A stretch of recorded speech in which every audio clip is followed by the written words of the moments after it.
Today, I can confidently say that month was the scariest days of my life, and I don't wish it on my worst enemy.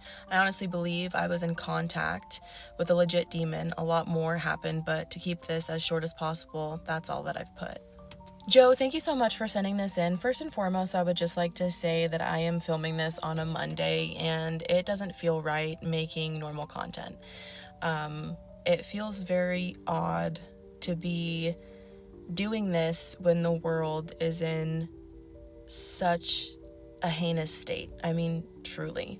Obviously, I want to keep creating and I want to continue to share everyone's stories, but I can't help but tell you guys that this is just insane where the world is, and I can't help but include it in my videos. I have to use my voice and I have to use my platform. Again, Joe, thank you so much for sending this in. What a horrific experience to have as a child. I know that you were only 17 to 18, but I still feel like we're growing so much at that age that having something like that happen is such a detriment to your life. And like you said, being 32 now, it was one of the worst times and scariest times of your life, and I can only imagine the fear that you must have felt. And I will say it to the day that I die, the fact that parents never believe their kids, or very rarely believe their kids, just breaks my heart. At the end of the day, if I had children, no matter their age,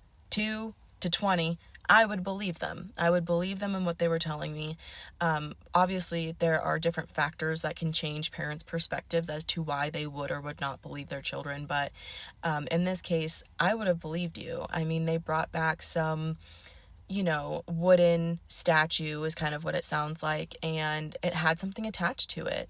And we never really know when we're buying things, regardless of where they come from, if something is attached to it.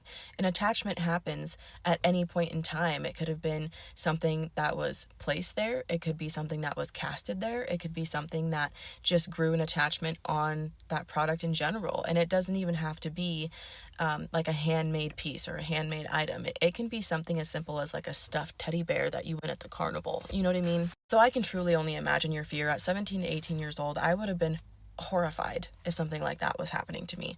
It's honestly terrifying to, for one, fight something that you can see, but also fighting something that you can't see and that is otherworldly, unimaginable.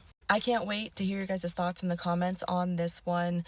Again, I'm going to be including in my videos that it just does not feel right to be making content right now with everything that's going on in the state of the world, especially all of the wars that are happening. Just